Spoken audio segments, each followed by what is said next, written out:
하나님 말씀 같이 보겠습니다. 누가복음 2장입니다. 누가복음 2장 1절에서 7절 교독하겠습니다. 그때에 가이사 아구스도가 영을 내려 천하로 다 호적하라 하였으니 이 호적은 구레뇨가 수리아 총독이 되었을 때에 처음 한 것이라. 모든 사람이 호적하러 각각 고향으로 돌아가매 요셉도 다윗의 집 족속이므로 갈릴리 나사렛 동네에서 유대를 향하여 베들레헴에 나가는 다윗의 동네로. 그 약혼한 마리아와 함께 호적하러 올라가니 마리아가 이미 잉태하였더라. 거기 있을 때에 해산할 날이 차서. 같이 읽습니다. 첫 아들을 낳아 강보로 싸서 구유에 뉘었으니 이는 여관에 있을 곳이 없음이러라. 아멘. 여러분 축복합니다. 네, 추운 날씨 가운데 잘 지내고 계시죠? 예, 오늘 잘 못 지내시는 분이 있어서 몸이 아파서 못 나오시는 분이 있고 또 서울에 가신 분이 있고 몇 팀 빠지니까 그냥 황하네요, 자리가. 예. 여러분 같이 꼭 공동체를 위해서 기도해 주시길 바랍니다. 건강을 위해서도 서로 기도하시고 또 가정에 일이 없는 집이 어디가 있겠어요. 다 작은 일, 큰 일 다 있죠. 서로를 위해서, 지체를 위해서 기도할 때 하나님이 견실하게 우리 아들람 사람들을 세우실 줄 믿습니다. 예. 해마다 성탄절이 가까이 오면 거르지 않고 무대에 오르는 성극 중에 하나가 있어요. 제가 서울에서 사역할 때 우리 중고등부가 그 성극을 한 적도 있는데 제가 참 은혜를 많이 받았어요. 그 성극을 할 때. 그 성극 제목이 바로 오늘 말씀 제목하고 똑같아요. 빈방 있습니까? 라는 제목이었어요. 여러분 혹시 아세요? 네, 알고 계신 분이 있네요. 그런데 이 성극은 단순한 이야기가 아니에요. 단순한 이야기가 아니라 실화를 바탕으로 한 내용이에요. 본래 이 이야기는 미국에서 그 기독교계 월간지인 이 가이드 포스트지라는 그 월간지가 있어요. 그 월간지에 실린 내용인데 그 내용이 이래요. 미국의 한 작은 교회당에서 성탄절을 맞아서 성극을 공연하게 되었어요. 이 성극을 보기 위해서 시골 동네 사람들과 그리고 교인들이 다 모였어요. 예배당에 다 모였고 제목은 제가 아까 이야기한 것처럼 빈방 있습니까? 였어요. 우리가 읽은 성경 본문, 이 성경 본문을 배경으로 하는 예수님의 탄생에 대해서 성극을 하는 거였어요, 아이들이. 요셉과 마리아가 호적을 등록하기 위해서 고향 베들레헴으로 왔어요. 그 내용이에요. 그런데 마리아가 해산할 때가 다 되었어요. 요셉과 마리아가 급히 숙박할 곳을 찾아 헤매요. 그런데 호적을 하러 온 사람들이 너무 많았기 때문에 방을 구하기가 어려웠어요. 어느 한 여관에 찾아간 요셉과 마리아가 문을 두드리면서 말했어요. 빈 방 있습니까? 하고 문을 두드렸어요. 여관 주인이 대답을 해요. 이 친구는 좀 어눌한 친구였는데 빈 바위 없습니다. 바위 없어요. 이렇게 이야기를 하는 거였어요. 이 여관 주인 역을 맡은 아이의 이름이 월리라는 아이였어요. 월리라는 아이였는데 월리의 대사는 빈 방이 없습니다. 방이 없어요. 이 짧은 대사였어요. 그런데 월리는 선천적으로 발달 장애를 가지고 있었어요. 그래서 좀 어눌했어요. 그래서 함께 연극을 준비하던 어떤 아이가 이 원리를 빼고 하자 이렇게 이야기하기도 했어요. 왜냐하면 연극을 망칠 수도 있기 때문에. 그래서 빼고 하자고 했는데 지도하던 선생님은 원리만 뺄 수가 없었어요. 어떻게든 간단한 대사를 줘서라도 함께 해야 된다라고 생각을 했던 거예요. 그래서 대사가 거의 없는 이 여관 주인, 이 한 번만 넘어가면 되는데 이 여관 주인 역을 맡긴 거예요. 이 요셉과 마리아가 다시 한번 문을 두드려요. 두드리면서 여보시오, 빈방 있습니까? 하고 물어봤어요. 여관 주인인 원리가 대본에서 연습한 대로 자기는 열심히 했어요. 빈 바위 없어요. 바위 없어요. 이렇게 대답을 했어요. 그런데 세 번째 똑같은 질문을 해요. 빈방 있습니까? 하고 물어봤어요. 이거 원리가 망설이기 시작해요. 다른 아이들이 막 옆에서 속삭여요. 방이 없습니다. 방이 없습니다. 라고 막 옆에서 소리를 이렇게 속삭이는 거예요. 그렇게 한참을 망설이던 원리가 눈물을 뚝뚝 흘리면서 그렇게 이야기하는 거예요. 빈 바위 있어요. 우리 집에는 바위 있어요. 이렇게 이야기하는 거예요. 연극이 엉망이 돼버렸어요. 더 이상 진행을 하지 못하고 연극에 막을 내려버렸어요. 그리고 아이들은 화를 내면서 원리를 원망했어요. 그런데 원리가 연극이 끝나고 나서 나를 위해서 이 땅에 오시는 예수님께 자신의 집에 있는 자기 방이라도 드리고 싶다고 이야기를 하는 거였어요. 사람들이 그 일을 계기로 마음에 큰 감동을 받았어요. 그 내용이 1980년 성탄절 무렵에 우리나라 어느 일간지 칼럼에 소개가 됐어요. 그것을 보고 그 제목이 원리의 성탄절이라는 제목이었는데 칼럼 제목이 이런 내용을 착안해서 최종률 교수라는 분이 있었대요. 연출가. 저는 잘 몰라요. 근데 이분이 성탄절 연극으로 해마다 공연을 했대요. 지금도 아마 하는 것 같아요. 여러분, 이 원리라는 아이, 원리의 성탄절, 참 원리에게는 의미 있는 성탄절이었던 것 같아요. 당시 로마 황제가 호적을 명한 것은 세금을 걷기 위한 게 주 목적이었어요. 이런 로마 황제의 명을 받고 요셉 역시 호적을 하기 위해서 고향으로 돌아갔어요. 오늘 우리가 누가복음 2장 4절 5절을 보면 이 4절 내용에서 특히 알 수 있듯이 요셉은 갈릴리 나사렛이라는 동네에서 살고 있었어요. 그런데 요셉은 유다 지파 가운데에서도 다윗 가문에 속한 사람이었어요. 그래서 다윗의 동네라고 불리는 베들레헴으로 올라간 거예요. 베들레헴으로 가서 호적을 하게 되었어요. 그리고 사실 여자들은 호적할 때 같이 갈 필요가 없어요. 그래서 마리아는 갈 필요가 없었는데 여러분 마리아는 지금 임신 중이었잖아요. 그리고 더군다나 약혼한 관계였지만 그들의 약혼은 우리의 결혼과도 동일한 의미지만 그렇지만 결혼식을 하지 않았기 때문에 마리아는 처녀의 몸으로 잉태를 한 거예요. 여러분 그 상태에서 임신했다고 얼마나 놀림을 받았겠어요. 혼자 둘 수가 없었던 거죠. 그래서 요셉이 마리아를 데리고 베들레헴으로 올라갔어요. 아마도 마리아가 정상적으로 출산을 했다면 예수님은 어디에서 나왔을까요?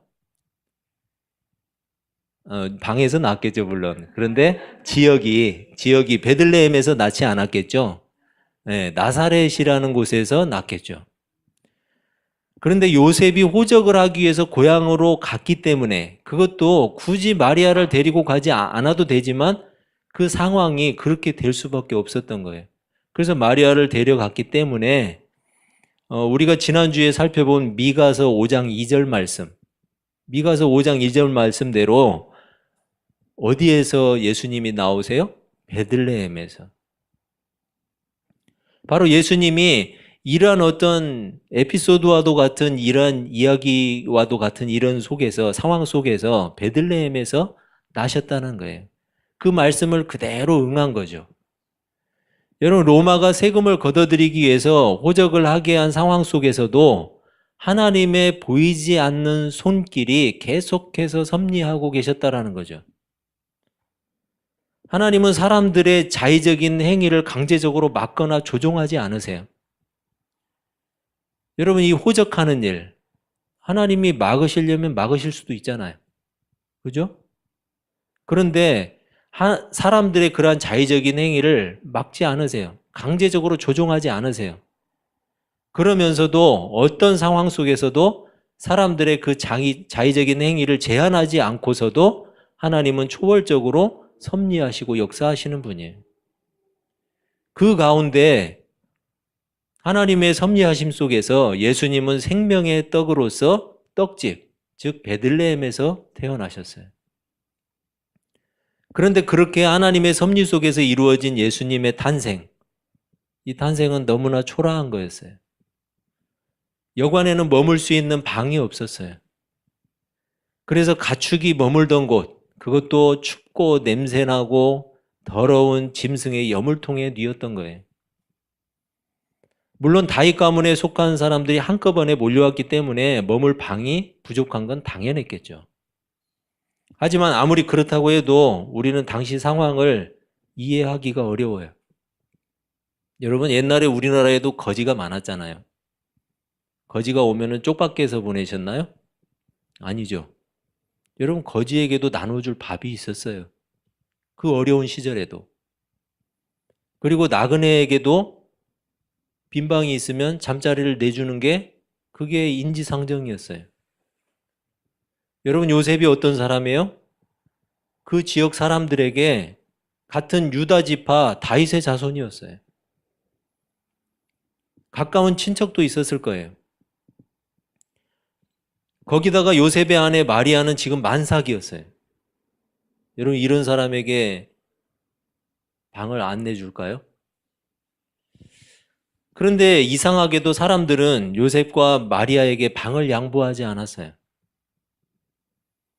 우리가 정확히 알 수는 없어요. 성경에서 정확하게 묘사를 하지 않기 때문에 더 알 수는 없어요. 그래서 예수님의 탄생은 너무 평범하다 못해 지극히 초라하게 이루어졌어요.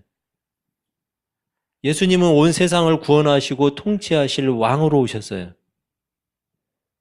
여러분, 세상의 인간 왕에게 만약에 아들이 태어난다면 그 태어나는 순간에 사람들이 어떻게 대접을 했을까요? 가장 귀한 요로 감싸서 가장 편안한 곳에 뉘었을 거예요. 그리고 극진하게 보살피고 온갖 좋은 것으로 먹이면서 보살폈을 거예요. 하지만 온 세상의 왕이신 예수님은 가장 낮고 천한 곳에서 태어나셨어요. 하나님이 육신을 입고 이 땅에 오셨다는 것만으로도 충분히 낮아지신 일이라고 우리가 공부했어요. 그런데 그 탄생마저도 가장 낮은 곳에서 이루어졌다는 사실이에요. 고린도후서 8장 9절은 이렇게 말씀해요. 우리 주 예수 그리스도의 은혜를 너희가 알거니와 부요하신 이로써 너희를 위하여 가난하게 되심은 그의 가난함으로 말미암아 너희를 부요하게 하려 하심이라. 주님은 얼마든지 충분히 스스로 높으신 분이고 거룩하신 분이에요. 하늘 보좌를 가지신 영원하고 부요하신 하나님이세요. 그런 분이 스스로 낮아지신 이유가 있어요. 죄로 인해 모든 결핍과 비참함에 빠진 우리를 그 죄에서 건지시고 주님의 부요함에 참여시키기 위해서예요.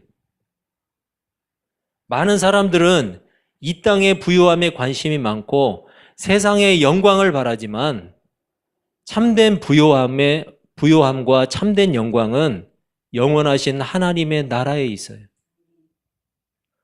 이 땅의 가난과 질병과 고난의 시간들이 때때로 우리를 슬프게도 하고 힘들게도 해요. 우리는 곧바로 해결되기를 바라지만 그렇지 않을 때가 더 많아요. 하지만 여러분, 우리가 반드시 기억해야 할 것이 있어요. 이 세상은 결국 지나간다는 사실이에요. 하지만 하나님의 나라는 영원해요. 그 나라는 지나가는 나라가 아니에요. 영원한 나라예요. 따라서 하나님 나라의 부요함도 영원한 거예요. 여러분, 주님이 주시고 싶은 부요함은 바로 그거예요. 빌립보서 2장 6절 7절은 이렇게 말씀해요. 그는 근본 하나님의 본체시나 하나님과 동등됨을 취할 것으로 여기지 아니하시고 오히려 자기를 비워 종의 형체를 가지사 사람들과 같이 되셨고, 주님은 우리의 부요함을 위해 자신을 낮추시고 스스로 초라해지셨어요. 그런데 주님이 오신 베들레헴 그 땅에는 주님을 반겨주는 사람이 전혀 없었어요. 물론 성경에는 목자들이 나오고 동방의 박사들이 나와서 아기 예수를 방문했다고 전하고 있어요. 누가복음 2장 12절은 이렇게 말씀해요. 너희가 가서 강보에 쌓여 구유에 뉘어 있는 아기를 보리니 이것이 너희에게 표적이니라 하더니. 여러분, 천사가 전하는 소식을 듣고 찾아온 목자들이 있었어요. 이 목자들에게 메시아 탄생의 증인이 되게 하셨어요. 강보에 쌓여서 구유에 뉘어 있는데 그게 누군 줄 아느냐? 그분이 너희가 기다리고 있는 메시아다. 그게 바로 표적이다. 목자들이 찾아갔어요. 그랬더니 실제로 구유 위에 아기가 누워 있어요. 그분이 메시아라는 것에 증인이 된 거예요. 목자들이. 여러분, 그들 스스로 간 게 아니었어요. 기쁨의 소식을 천사를 통해서 들은 거예요. 그리고 별을 보고 찾아온 동방의 박사들. 이 사람들은 마태복음 2장 11절을 보면 집에 들어가 아기와 그의 어머니 마리아가 함께 있는 것을 보고 엎드려 아기께 경배하고 보배압을 열어 황금과 유향과 모략을 예물로 드리니라. 이 사람들은 예수 그리스도가 왕 되심을 공표하고 있어요. 온 천하의 왕이시다라는 것을 공표하고 있는 거예요. 동시에 구약의 예언을 성취한 거예요. 이사야서 60장 6절은 허다한 낙타 미디안과 에바의 어린 낙타가 내 가운데에 가득할 것이며 스바 사람들은 다 금과 유향을 가지고 와서 여호와의 찬송을 전파할 것이며 이렇게 말씀해요. 여러분, 이 예언된 말씀을 성취하고 계신 거예요. 하지만 이렇게 분명한 표적과 예언에도 불구하고 베들레헴에는 부지불식간에라도 주님을 위해 방을 내주는 사람이 단 한 사람도 없었어요. 비록 천사들에게 메시아가 나셨다는 소식을 듣지 못했을지라도 그들은 인간적인 도리마저도 거부한 사람들이었어요. 만삭인 마리아를 돌보지 않았어요. 그들이 어려움에 처했음에도 불구하고 돌보지 않았어요. 여러분, 만삭인 임산부, 곧 태어날 아기를 위해서 자신의 방을 기꺼이 양보할 따뜻한 마음을 가진 사람이 한 사람도 없었다는 거예요. 그렇게 매정한 사람들의 무관심 속에서 주님은 짐승의 여물통 위에 뉘어졌어요. 그런데 오히려 그 사실은 아기 예수를 찾아온 목자들에게는 메시아 탄생의 표적이 되었어요. 그리고 아무리 작은 동네 초라한 공간일지라도 영원하신 왕의 탄생은 숨길 수가 없었어요. 동방의 박사들을 통해서 세상에 드러나게 된 거예요. 빈방 없습니까? 라는 질문이 비록 성탄절 연극 속에서의 질문이었지만 월리라는 아이는 고민했어요. 나를 위해서 이 땅에 오시는 예수님인데 어떻게 방이 없다고 거절하냐는 거예요. 어떻게 그 춥고 냄새나고 지저분한 짐승의 여물통에 눕히냐는 거예요. 원리는 그래서 고민했던 거예요. 그래서 눈물을 글썽였던 거예요. 여러분, 성탄절이 다가오는 지금 우리는 어떤가요? 여러분에게 혹시 주님을 위해 기꺼이 내어드릴 빈방이 있으십니까? 혹시 세상의 염려로 아니면 세상에 대한 욕심으로 온통 마음이 분주하십니까? 그렇다면 역시 우리에게도 주님을 위해서 기꺼이 내어드릴 마음의 방은 없는 거예요. 주님은 오늘도 우리를 찾아오셔서 문을 두드리세요. 그리고 이렇게 물어보세요. 혹시 네 마음에는 내가 거할 빈방이 있을까? 요한계시록 3장 20절은 이렇게 말씀해요. 볼지어다 내가 문 밖에 서서 두드리노니 누구든지 내 음성을 듣고 문을 열면 내가 그에게로 들어가 그와 더불어 먹고 그는 나와 더불어 먹으리라. 2000년 전 베들레헴은 이 땅에 오신 아기 예수께 드릴 방 한 칸 내놓지 않았어요. 자기 백성을 죄에서 구원하실 분이었지만 정작 그 백성들은 무관심했던 거예요. 그럼에도 불구하고 주님은 죄로 타락한 이 땅에 용서와 평강을 주셨어요. 삶 속에서 하나님을 진심으로 예배하는 일, 나를 찾아오신 주님께 방을 내어드리는 일이에요. 여러분, 진심으로 하나님을 예배하시길 바랍니다. 어려움에 처한 누군가에게 따뜻한 호의를 베푸는 일 또한 사랑하는 주님께 방을 내어드리는 일이 될 수 있어요.